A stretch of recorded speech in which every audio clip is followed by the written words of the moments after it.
Hello students, how are you all? My name is Voila Kataria, your biology educator from the channel Voila Kataria Science Universe. Students, हमने कल ही एक video डाली है in which I have explained the topic hypertonic, hypertonic and isotonic solutions in detail. So please watch that video before you proceed with this video because today I will be covering questions based on those topics. So it is very important prior to watch that video so that you can easily understand the question flow. Now, without wasting time, let's get started. अब हम चलते हैं पहले question की तरफ, ठीक है। और ये क्वेश्चंस जो मैंने चूज करे हैं वो करे हैं एग्जाम्पलर से। It's mainly from the exemplar and from the NCERT as well. तो ये बहुत ही ज्यादा, एक तो I mean they are quite tackling questions and moreover they are important as well. तो आप इन क्वेश्चंस को ध्यान से करें और नोटबुक लेके बैठे ताकि इसको हाथों हाथ सॉल्व करते चलें। All right, so let's get started. Next first question है, I will just erase this, ठीक है। तो पहला क्वेश्चन है प्लाज्मोलिसिस। तो प्लाज्मोलिसिस मैंने आपको बताया था कल, आप पहले वीडियो देखिएगा फिर हम आपको और अच्छे से क्लियर होगा। What is plasmolysis? Plasmolysis basically plant cell के केस में होता है, ठीक है। जब भी हम प्लांट सेल को, किसी भी प्लांट सेल को हम लोग हाइपरटोनिक सॉल्यूशन के अंदर रखते हैं। Hypertonic solution means, tonic solution means more of solute concentration, more of solute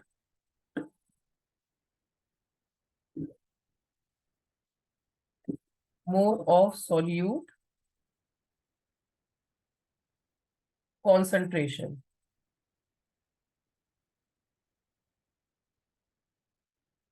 alright, तो जब सॉल्यूट का कॉन्सेंट्रेशन ज्यादा है, सॉल्यूट का कॉन्सेंट्रेशन ज्यादा होगा तो वाटर का कॉन्सेंट्रेशन ऑटोमेटिकली कम ही होगा, ठीक है। जब ऐसी कंडीशन होती है हमारी, ये मेन कंडीशन है, अगर ऐसी कंडीशन होती है तो प्लांट सेल के केस में प्लाज्मोलिसिस होता है, ठीक है। और ये प्लाज्मोलिसिस कब होता है? जब सेल का पानी बाहर जाए, सेल का पानी बाहर की तरफ जाए, क्योंकि ऐसी कंडीशन में सेल के अंदर ज्यादा पानी होता है as compare to the surrounding medium.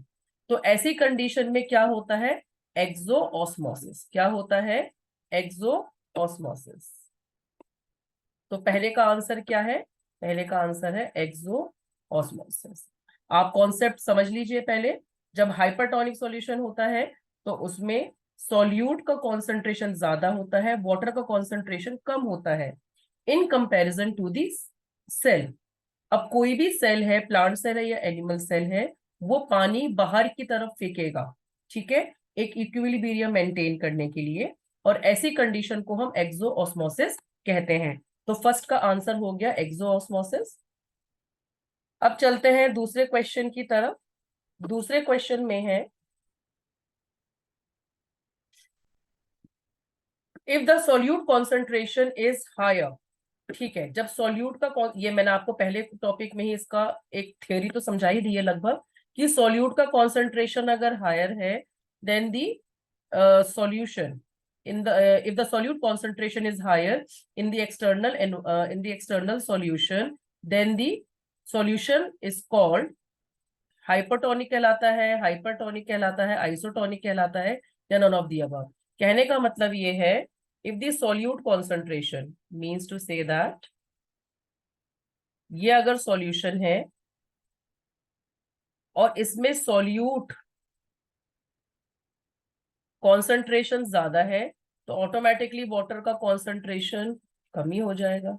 जब वाटर का कॉन्सेंट्रेशन कम है, सॉल्यूट का कॉन्सेंट्रेशन ज्यादा है, तो ये कहलाएगा hypertonic solution. It will be called as the hypertonic solution. All right. So इस वाले second question का answer है hypertonic solution. Why? If the solute concentration is higher in the external environment, then the solution is called hypertonic solution. अब हम आगे चलते हैं next question की तरफ। That is the third question here. Third question है the cell, okay, the third question says that the cell placed in the hypotonic solution। अब hypotonic, ये hypertonic से बिल्कुल ऑपोजिट है। अगर सेल कोई भी बीकर में अगर हाइपोटोनिक सॉल्यूशन है तो ऐसी कंडीशन में सॉल्यूट का कॉन्सेंट्रेशन कम होगा, वाटर का कॉन्सेंट्रेशन ज्यादा होगा। जब वाटर का कॉन्सेंट्रेशन ज्यादा है तो वो होगा हाइपोटोनिक सॉल्यूशन। और ऐसे केस में जो मूवमेंट ऑफ द वाटर है इनसाइड द सेल रहता है। मूवमेंट ऑफ द वाटर कहाँ होता है? सेल के अंदर मूव होता है पानी। ठीक है, हमें एक इक्विलिब्रियम मेंटेन करना है तो सेल के अंदर पानी आएगा, क्योंकि कंपैरेटिवली सेल के अंदर पानी कम है। ठीक है, तो बाहर के इन्वायरमेंट से, सराउंडिंग इन्वायरमेंट से सेल के अंदर वाटर मूव होगा और वो इसको फाइनली क्या करेंगे, जैसे स्वेल हो जाएगा। ठीक है, सेल थोड़ा सा स्वेल अप हो जाएगा क्योंकि पानी एब्जॉर्ब कर लेता है, पानी उसके अंदर ऑस्मोसिस हो जाता है। ठीक है, ये कॉन्सेप्ट हमने कल बहुत डिटेल में पढ़ा है, उसका मैं लिंक अपने डिस्क्रिप्शन बॉक्स में डालूंगी इस वीडियो की। आप पहले उस लिंक पे क्लिक करके उस वीडियो को देखिएगा, कॉन्सेप्ट क्लियर करिएगा, फिर इन क्वेश्चंस को सॉल्व करिएगा। ठीक है, मूविंग ऑन फर्दर।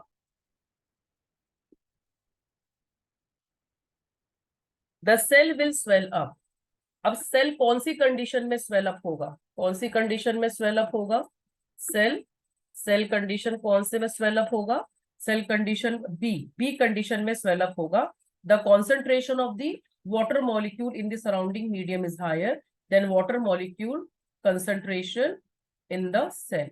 वाटर, पानी का कॉन्सेंट्रेशन, वाटर का मॉलिक्यूल का कॉन्सेंट्रेशन सराउंडिंग में ज्यादा होगा सेल के कंपैरिजन में, सेल के मुकाबले में।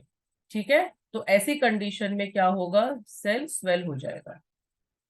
ये मैंने आपको पहले वाले क्वेश्चन में भी समझा दिया है कि अगर सराउंडिंग में पानी ज्यादा है, सेल के अंदर पानी कम है, तो ऐसी कंडीशन में जो मूवमेंट ऑफ द वाटर होगा वो सेल के अंदर ही होगा। तो ऐसी कंडीशन में सेल फूल जाता है ऑस्मोसिस के थ्रू और ये बड़ा दिखने लगता है। मैंने आपको कल वाली वीडियो में एक एग्जांपल दिया है कि जब भी हम व्हेन वी सो ग्राम्स और peas, they swell up, they swell up and become larger in size. They don't multiply in size, but they become larger in size because of the gaining of more of water. Now let's move on. Now ये question है बहुत important, इसको हम देखते हैं। Plasmolysis in the plant cell is defined as. Plasmolysis को कैसे define करेंगे आप? ठीक है, प्लाज्मोलिसिस को कैसे डिफाइन करेंगे? Plasmolysis is defined as the breakdown lysis of the plasma membrane in the hypotonic solution। तो हाइपोटोनिक सॉल्यूशन में तो ब्रेकडाउन नहीं होता है, ठीक है, स्वेल अप होता है। तो यहाँ पर ये फर्स्ट वाला बिल्कुल गलत है। ठीक है, shrinkage, shrinkage of protoplasm in the hypertonic solution. ठीक है, shrinkage of nucleoplasm, none of the above. तो इसमें प्रोटोप्लाज्म का ही श्रिंकेज होता है। और प्रोटोप्लाज्म क्या है? न्यूक्लियोप्लाज्म प्लस साइटोप्लाज्म को हम प्रोटोप्लाज्म कहते हैं। इसको न्यूक्लियोप्लाज्म को और साइटोप्लाज्म को हम क्या कहते हैं? प्रोटोप्लाज्म। तो होता क्या है, जब कोई भी सेल है, सपोज ये सेल मैंने बनाया और ये सेल वॉल है, ये सेल मेम्ब्रेन है और इसके अंदर ही साइटोप्लाज्म है, ये न्यूक्लियस है। तो आप ये देखेंगे जब भी इसको इस सेल को, जब भी ये हाइपरटोनिक सॉल्यूशन से आप निकालेंगे सेल को, और अगर हम एक माइक्रोस्कोपिक एग्जामिनेशन करते हैं तो इसका प्रोटोप्लाज्म जो है, यानी कि जितना भी अंदर का मैट्रिक्स है, चाहे वो न्यूक्लियोप्लाज्म हो चाहे वो साइटोप्लाज्म हो, वो सेल वॉल से एक गैप क्रिएट कर लेता है। मतलब सेल वॉल को थोड़ा छोड़ देता है, सेल वॉल से चिपक के नहीं रहता है। तो वो जो shrinkage from the cell wall हो जाता है उसका, it will move away from the cell wall because of the shrinkage. तो इस केस में इसका आंसर है, खाली न्यूक्लियोप्लाज्म ही श्रिंक नहीं होता है, पूरा प्रोटोप्लाज्म श्रिंक होता है। ठीक है, तो इस कंडीशन में ये बी हो गया। ठीक है, आप इसको मार्क कर लीजिए अगर आप बुक के साथ बैठे हैं, नहीं तो इस आंसर को, वही क्वेश्चन को पॉज करके लिख लीजिए। ओके, अब आगे हम नेक्स्ट स्लाइड पे चलते हैं, देखते हैं कौन सा क्वेश्चन आ रहा है। अच्छा, ये बड़ा इंपॉर्टेंट क्वेश्चन है, ये आता है जनरली। ये मल्टीपल चॉइस नहीं है पर गिव रीजंस वाला क्वेश्चन है कि ऐसा अगर हुआ तो कैसे हो, क्या होगा। तो इस तरह के क्वेश्चन में गिव री व्हाट विल हैपन व्हेन। ठीक है, व्हाट विल हैपन वाले क्वेश्चन आते हैं साइंस में, आपको हर चीज का रीजन देना होता है। ठीक है, dry apricots are left for some time in pure water and later transferred in sugar solution. तो अगर शुगर सॉल्यूशन है तो ये तो आपका हो गया हाइपरटोनिक, हाइपरटोनिक हो गया। और ये वाटर जो है प्योर वाटर है तो ये हाइपोटोनिक हो गया। तो पहले भी जब आप एप्रिकॉट्स को जैसे ही प्योर वाटर में रखेंगे हाइपोटोनिक में, तो ये पहले तो स्वेल होगा एंडोऑस्मोसिस के थ्रू, क्योंकि पानी अंदर आएगा। एंडो मीन्स इनसाइड, अब हम हिंदी में लिख सकते हैं अंदर। ठीक है, एंडो अंदर, एक्सो बाहर। ठीक है, तो हम पानी अंदर आएगा, एंडो होगा, एंडोऑस्मोसिस होगा, और ये स्वेल जो ये सेल जो है ये स्वेल अप हो जाएगा। उसके बाद जब इसी सेल को हम दोबारा से शुगर के सॉल्यूशन में रखेंगे तो वो श्रिंक हो जाएगा, एक्सो यानी कि बाहर जाएगा पानी, बाहर मूव हो गया तो श्रिंक हो गया, सिकुड़ गया। ठीक है, रेड ब्लड सेल्स, बी वाला है इसका, red blood cell is kept in concentrated saline solution. तो कॉन्सेंट्रेटेड सलाइन का मतलब, सलाइन का मतलब क्या हुआ, नमक, I mean salt. Salt solution के अंदर रखा गया, कॉन्सेंट्रेटेड, कॉन्सेंट्रेटेड यानी कि बहुत ज्यादा हाई कॉन्सेंट्रेशन है सॉल्यूट की, सॉल्यूट किसकी, सॉल्ट की। अब ऐसे कंडीशन में अगर मैंने आपको बोला कि सलाइन सॉल्यूशन बनाओ, तो सलाइन सॉल्यूशन बनाने के लिए आप सीधे सीधे गिलास में पानी लेंगे और उसको में सॉल्ट घोल देंगे। सॉल्ट घोला आपने तो जितना टेबल स्पून ऑफ सॉल्ट आप इसमें डालेंगे उतना ही इसका कंसंट्रेशन बढ़ता जाएगा। एक डाला तो कम कंसंट्रेटेड होगा, दो डाले, फिर तीन डाले, चार डाले, पांच डाले, ऐसे इसका कंसंट्रेशन जो है इंक्रीज होता जाएगा। जितना ज्यादा कंसंट्रेटेड सॉल्यूशन के अंदर आप सेल रखेंगे तो उसका नेट रिजल्ट जो है श्रिंकेज ही होगा। ठीक है, तो इसमें क्या होगा, exosmosis will occur in case red या, so exosmosis will occur and RBC will shrink. ठीक है, तो इसमें एक्सोस्मोसिस हुआ और आरबीसी श्रिंक हो गया। तो मैंने आपको समझा दिया है कि कॉन्सेंट्रेटेड सॉल्यूशन क्या होता है। कॉन्सेंट्रेटेड सॉल्यूशन का जितना भी आप सॉल्यूट ऐड करते जाओगे, सॉल्यूट यानी कि चाहे नमक हो, चाहे चीनी हो, चाहे कुछ भी हो, आप इतना जितना ज्यादा ऐड करते जाओगे उतना ही ज्यादा उसका कॉन्सेंट्रेशन इंक्रीज होता जाएगा। ठीक है, और जितने ही कॉन्सेंट्रेटेड सॉल्यूशन में आप सेल को रखोगे उसका रिजल्ट जो है श्रिंकेज ही है, चाहे वो सॉल्ट सॉल्यूशन में रखो, चाहे आप उसे शुगर के सॉल्यूशन में रखो। अब आते हैं थर्ड वाले पार्ट में, cell will die and the organelle will, sorry, question देखते हैं पहले। The plasma membrane breaks down. अब भाई प्लाज्मा मेम्ब्रेन ही टूट गई तो क्या होगा, तो सेल तो किसी काम का रहा ही नहीं। ठीक है, अब प्लाज्मा मेम्ब्रेन टूट गई या ब्रेक डाउन हो गई तो क्या होगा, cell will die and the organelle will scatter in the cytoplasm. सही बात है, क्योंकि क्या है, प्लाज्मा मेम्ब्रेन बाउंड्री है ना, बाउंड्री है, उसको सब ऑर्गेनेल्स को पकड़ के जकड़ के रखा हुआ है उसने उसने अपने अंदर, साइटोप्लाज्म को सारा जकड़ा हुआ है। ठीक है, जब यही ब्रेक डाउन हो जाएगी तो everything will get scattered and move here and there, तो कोई काम नहीं रहेगा ना, उनको कोई बाउंड्री इनको इंटैक्ट रखने के लिए नहीं होगी। ठीक है, तो it's very much obvious that cell will die and the organelle will scatter in the cytoplasm. No osmosis. अब Rhoeo leaves are boiled in water first and then a drop of sugar syrup is put into it। अब जब आपने leaf को आपने पहले boil ही कर दिया है तो आपने उसके सेल्स को सबको मार दिया है। All the cells will be dead. जब सारे सेल्स डेड हो जाएंगे तो उसके ऊपर ना किसी भी सॉल्यूशन का कोई भी असर नहीं होगा, चाहे आप शुगर का डालें, चाहे उसके ऊपर आप सॉल्ट का डालें, चाहे आप उसके ऊपर कॉन्सेंट्रेटेड डालें, चाहे डाइल्यूट डालें, it will have no effect. So no osmosis will take place as the cell of the leaf is dead due to boiling। Boiling के कारण से हमने लीव्स को बिल्कुल, उसके लीफ के सेल्स को बिल्कुल डेड कर दिया है, मार दिया है। ठीक है, अब ई वाला पार्ट है, Golgi apparatus is remove from the cell. अब गोल्गी apparatus का रिकॉल करिए, हमारे पास उसका उसका फंक्शन क्या है गोल्गी apparatus का? तो Golgi apparatus help in the packing storing of protein synthesized by the ribosome, so this is function will not happen. तो जो जो फंक्शन गोल्गी बॉडीज के होते हैं वो होंगे ही नहीं। तो क्या फंक्शन होते हैं? Golgi apparatus help in the packing storing of protein synthesized by ribosome. तो क्या होता है, राइबोसोम जो प्रोटीन बनाते हैं उनकी पैकिंग और स्टोरिंग का काम गोल्गी apparatus नहीं कर पाएंगे, जो कि एक बहुत इंपॉर्टेंट फंक्शन है अपने आप में। तो जो फंक्शन है उसको लिखकर आप बोलिए नहीं लिख कर पाएगा। गोल्गी apparatus का फंक्शन पता होना चाहिए इसको आंसर करने के लिए। आई होप ये 5 के 5 क्वेश्चन आप सबको क्लियर हो गए होंगे। क्लियर का मतलब ये नहीं आंसर्स पता चल गए होंगे, क्लियर का मतलब है उनका गिव रीजंस आए तो आपको उसके रीजन साइंटिफिकली पता होने चाहिए। ठीक है, साइंटिफिकली पता नहीं होंगे तो आप किसी भी चीज का जवाब नहीं दे पाएंगे। ठीक है, अब नेक्स्ट क्वेश्चन की तरफ चलते हैं बच्चों। Why does the skin of the finger shrink when you wash clothes for a long time? ये तो हम सभी एक्सपीरियंस करते हैं, when we take bath for a long time और we wash clothes for the long time। तो होता क्या है, soap solution is very concentrated. जो सोप का सॉल्यूशन होता है वो बहुत ज्यादा कॉन्सेंट्रेटेड होता है। कॉन्सेंट्रेटेड मतलब क्या होता है, वाटर कम होता है, वाटर लेस है और सॉल्यूट ज्यादा है। मैं बार बार इसको बना रही हूँ ताकि आपको याद हो जाए। ये सॉल्यूट ज्यादा है और वाटर कम है, तो ऐसी कंडीशन में क्या होता है, एक्सोस्मोसिस होगा, यानी कि जो हमारे स्किन के सेल्स हैं, और skin cells will lose water, will give away water.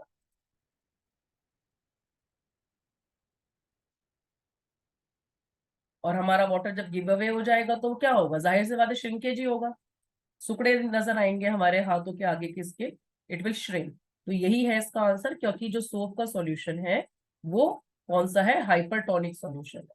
Hypertonic solution है तो बाहर की तरफ निकलेगा, हमारे स्किन के सेल्स से पानी देखिए बाहर जा रहा है। ठीक है, और कुछ टाइम बाद वो आप देखते होंगे आधे पौन घंटे में वो अपना आप रिकवर भी हो जाता है। तो ऐसा नहीं है कि जो परमानेंटली वाटर रिमूव हो गया इस प्रोसेस में वो रिगेन नहीं होगा। It will regain when you drink water, when you are hydrated, it will regain after some time.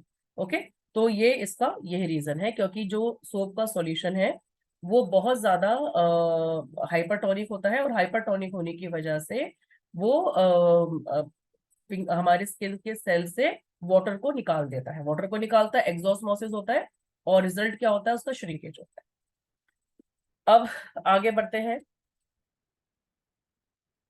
ठीक है, a person take a concentrated solution of salt, after some time he will start vomiting, what happened to responsible. अब देखिए वही है, जब आप इतना नमक का पानी पी लेंगे तो होगा क्या, बहुत ज्यादा नमक का पानी, जैसे समुद्र का पानी, I mean sea water, when we if by mistake if somebody swallows sea water, the person will start feeling vomiting, he will have a vomiting sensation, because too much of salt water will make person dehydrated।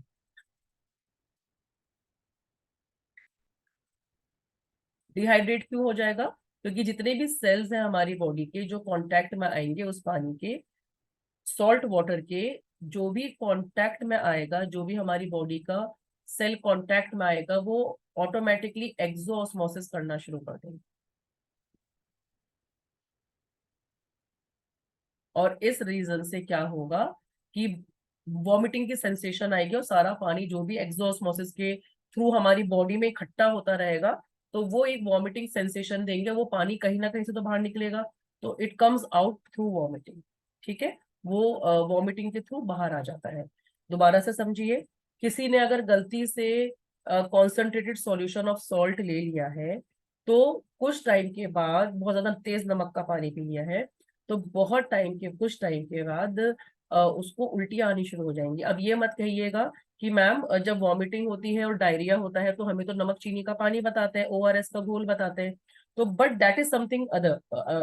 I mean ORS is having moderate amount of sugar and salt, moderate amount होता है, वो तो replenish करने के लिए होता है, जो लॉस हुआ है ऑलरेडी डायरिया के थ्रू उसको रिप्लेनिश करने के लिए होता है। और by accidentally if the person is taking concentrated solution of salt, that person will start throwing water from the mouth, that in the form of vomiting, because too much of water will be accumulated in the body okay, of the person, because cells इतना सारा पानी exosmosis के through छोड़ देंगे और resultant क्या होगा, वो आदमी डिहाइड्रेटेड हो जाएगा। ठीक है, उल्टियां शुरू हो जाएंगी। ऑलराइट, चलिए आगे चलते हैं।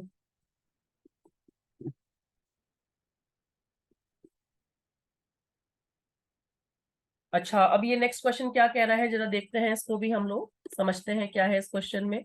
मिलता जुलता ही होगा कुछ ज्यादा, क्योंकि सारा कॉन्सेप्ट क्लियर हो चुका है, तो कुछ ऐसा नया कॉन्सेप्ट अभी आ नहीं रहा है। सभी उसी कॉन्सेप्ट पे सारे क्वेश्चन आ रहे हैं, पर सबको आंसर करने का तरीका अलग है। If you are provided with some vegetables to cook, you generally add salt to the vegetables। देखिए salt वैसे तो काम आता ही है, बिना सारे चीजें अलग होती हैं और salt का टेस्ट अलग होता है। तो salt anyhow is very important for our food, हर तरीके से, क्योंकि एक टेस्ट, बिना सॉल्ट के किसी चीज का भी टेस्ट नहीं आपको एनहांस होता है। Add salt in the vegetables during the cooking process। After adding salt, vegetable release water। What mechanism is responsible। देखिए फिर वही हुआ, बाहर का वाटर, बाहर में कोई भी वेजिटेबल्स है, बाहर का एनवायरनमेंट आपका हो गया हाइपरटोनिक, और हाइपरटोनिक सॉल्यूशन जो है क्रिएट हो गया, और वो सारा जो पानी जो है सब्जियों से बाहर निकालना शुरू कर देगा, किसके थ्रू, एग्जॉस्मोसिस के थ्रू। ठीक है, किसके थ्रू निकालना शुरू कर देगा, एग्जॉस्मोसिस के थ्रू पानी निकालना शुरू कर देगा। और जितना पानी बाहर निकलेगा, उतनी सब्जियां जल्दी सॉफ्ट हो जाएंगी, सॉफ्ट हो जाएंगी जल्दी गल जाएंगी, and it is ready to cook. It will be easily cooked and easy to, I mean easy to eat. Okay, इतना च्यू करने में आपको प्रॉब्लम नहीं आएगी, जल्दी पक जाएगी सब्जी। सबसे पहला काम हम यही करते हैं, जैसे सब्जी डाली उसमें नमक डाल दिया, ताकि एक्सेस वाटर सब्जियों में से निकल जाए। जितना जल्दी पानी निकलेगा, उतना जल्दी सब्जियां कुकिंग में के प्रोसेस में आ जाती हैं। ठीक है, तो ये भी वही है, एग्जॉस्मोसिस के थ्रू होता है, पानी निकल जाता है, एक्सेस वाटर और हाइपर टॉनिक एक एनवायरनमेंट क्रिएट हो जाता है नमक डालते ही। ठीक है, अब हम लोग इसे क्लियर करेंगे और आगे बढ़ेंगे, देखते हैं और कितने क्वेश्चंस बचे हैं। लगभग ये सारे इंपॉर्टेंट क्वेश्चंस कवर हो गए हैं इसमें। ठीक है, एक बहुत इंपॉर्टेंट क्वेश्चन देखिए, एक और आया। If the cell of onion peel, यही है ना, हाँ जी, if cell of onion peel and RBC are separately kept in hypotonic solution, what among the following will take place। दोनों सेल स्वेल हो जाएंगे, RBC will burst easily while cell of onion peel will resist and bursting of to some extent।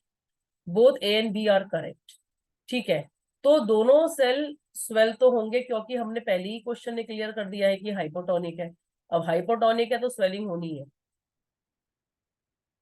ठीक है, तो पहला तो ये सही है, ये क्लियर हो गया सबको। ठीक है, ये टॉपिक तो हमारा क्लियर है।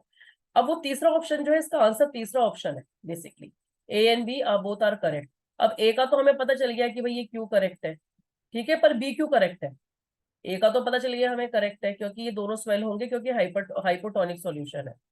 ठीक है, आरबीसी विल बस्ट। अब भाई इतना पानी किसी चीज के अंदर भरते रहोगे हाइपो, तो आरबीसी क्या होगा, बेचारा सिंगल मेम्ब्रेन है, क्योंकि एनिमल सेल है। एनिमल सेल है तो सिंगल मेम्ब्रेन होगा, इसमें सेल वॉल तो है नहीं। कब तक बेचारा इतना पानी भरता रहेगा, क्या होगा, ये बस्ट हो जाएगा।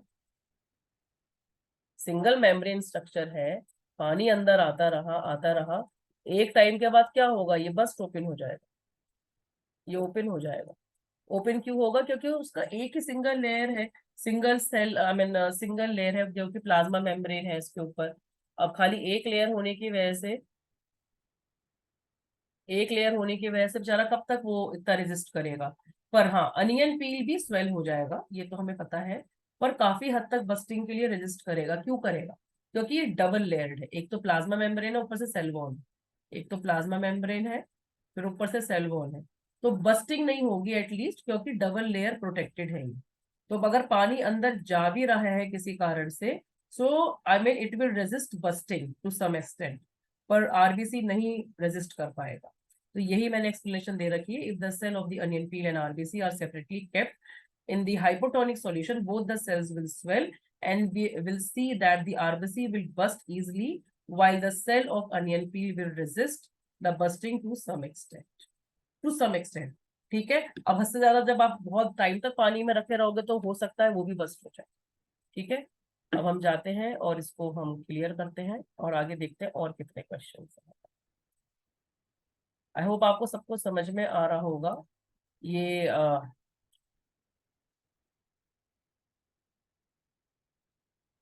ठीक है, ये बड़ा इंपॉर्टेंट क्वेश्चन है भाई, इसको बड़ा ध्यान से समझिएगा। ठीक है, उसको सारे क्वेश्चन जितने भी इंकॉर्पोरेटेड थे यहाँ पर सारे ही बहुत इंपॉर्टेंट है, कोई भी क्वेश्चन आप ऐसे नहीं कह सकते। इट इज नॉट, सारे एग्जाम्पलर के क्वेश्चन है, so exemplar you know that is a level up question are there. तो इतना उस पे आपको ध्यान देना ही है।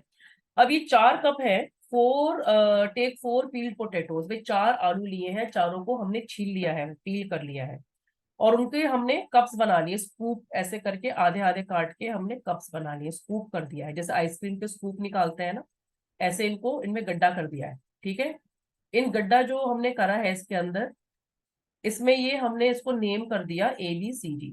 ठीक है, ऐसे ही करते हैं हर बार, AB और C और D, नेम कर दिया। अब इसमें कुछ नहीं करा, ठीक है, क्योंकि क्वेश्चन कह रहा है हमसे नहीं करने के लिए। कीप कप A एम्प्टी, हमने इसको एम्प्टी छोड़ दिया, इसमें कुछ नहीं करा, ये कंट्रोल है बेसिकली। कंट्रोल रखना जरूर होता है, क्योंकि आपको कंपैरिजन करने का मौका मिल जाता है, समझ में आता है कि अगर इसमें हमने कुछ नहीं करा है, ये कंट्रोल है, तो हम कंपेयर कर सकते हैं अपने रिजल्ट से।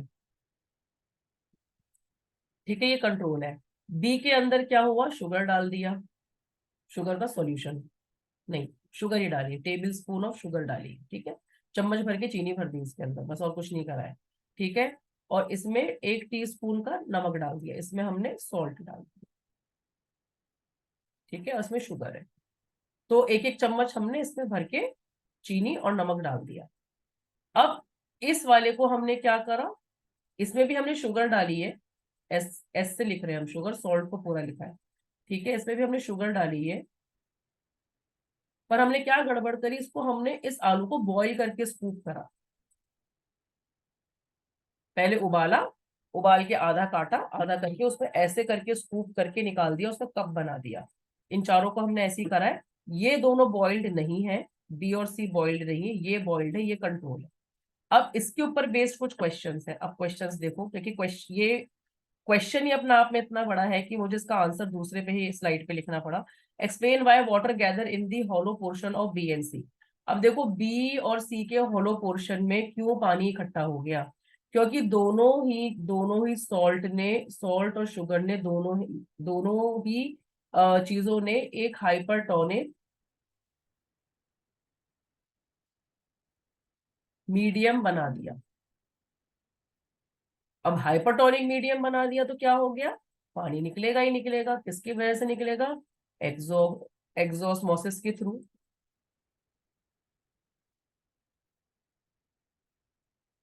मैं दोबारा से बताऊंगी, ठीक है। ये स्कूप्स कर लिए, ये कंट्रोल है, इसमें शुगर है, इसमें सॉल्ट है, इसमें बॉईल करके शुगर भर दिए। ठीक है, अब ये जो दोनों स्कूप्स हमने, ये जो 2 कप लिए हैं हमने, कटोरी टाइप की हमने आलूओं की बनाई है, तो ये बी और सी, इनको हमने नाम दे दिया है, और हाइपरटोनिक मीडियम बना दिया है। हाइपरटोनिक मीडियम क्यों हो गया, क्योंकि एक में शुगर है, एक में सॉल्ट है। तो जब हाइपरटोनिक मीडियम है, तो जाहिर सी बात है, एक्सोस्मोसिस यानी कि बाहर आएगा, एक्सो मीन्स बाहर, बाहर निकला पानी, और यहाँ पर कप के अंदर इकट्ठा हो गया। कहाँ इकट्ठा होगा, कहीं जाने का तो है नहीं, तो वो यहीं पे इकट्ठा हो जाएगा पानी। तो वो पानी कहाँ से आ रहा है, पोटैटो के सेल से ही पानी निकल रहा है बाहर। ठीक है, ये पानी इसमें भर गया, इसमें तो कुछ होगा ही नहीं, क्योंकि हमने कुछ डाला ही नहीं है, बस इसको ऐसे ही स्कूप बना के रख दिया। अब इसमें चाहे आप शुगर डालो, चाहे कितना भी कॉन्सेंट्रेटेड शुगर का सॉल्यूशन डालो, चाहे सॉल्ट का सॉल्यूशन डालो, जब इसको बॉईल कर दिया है, तो सारे बॉईल करते ही सारी जो सेल्स हैं, सेल्स आर डेड। तो ना ही इसके ऊपर कोई शुगर के सॉल्यूशन का असर पड़ेगा, ना ही सॉल्ट के सॉल्यूशन का कोई असर पड़ेगा, will have no effect on. तो आप कुछ भी कर लो, तो इसके ऊपर कोई भी पानी इकट्ठा नहीं होगा, ये एज इट इज चीनी पड़ी रहेगी उसमें। ठीक है, पर इन दोनों में पानी इकट्ठा होगा, क्योंकि इनको हमने बॉईल नहीं करा।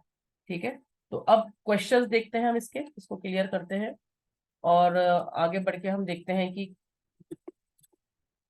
क्या है इसका सॉल्यूशन। एक्चुअली सॉल्यूशन इस स्लाइड पे आ नहीं पाया, पर मैंने आपको सॉल्यूशन ऑलरेडी बता दिया है। तो देखते हैं, हाँ, since sugar and salt was, एक मिनट जरा मैं इसको निशान लगा देती हूँ। हाँ जी, या Since sugar and salt was present in B and C respectively, water through gather in the hollow portions of the potato in B and C by the process of osmosis. यहाँ से पानी इकट्ठा हो गया exosmosis के through. Potato A is necessary for carrying out the experiment because it act as a control. मैंने आपको बताया था कि बहुत जरूरी है क्योंकि कंट्रोल से जो है पता चलता है. Control help us to check what change occurs during the course of the experiment and help us to compare the result. ये मैंने आपको बताया कि कंपेयरिंग के काम आता है कि हम अपने रिजल्ट्स को कंपेयर कर सकते हैं. Water does not gather in the hollow portion of the potato A as it was empty. Water also does not gather in the cup D. अब ये क्या हुआ, ना ही कप ए के अंदर कोई पानी आया क्योंकि वो तो खाली था, और कप डी के अंदर भी कोई पानी इकट्ठा नहीं हुआ क्योंकि ऑलरेडी हमने उसको बॉईल करके मार दिया था उसके सारे सेल्स को, तो कोई भी काम नहीं हुआ. सो चिल्ड्रन, ये आज के चैप्टर आज यहीं खत्म होता है और आई होप आपको सारे के सारे सॉल्यूशंस अच्छे से समझ में आए होंगे. If you like the lesson, if you like the explanation of the question answers, please like and subscribe my channel. Thank you so much and God bless you all.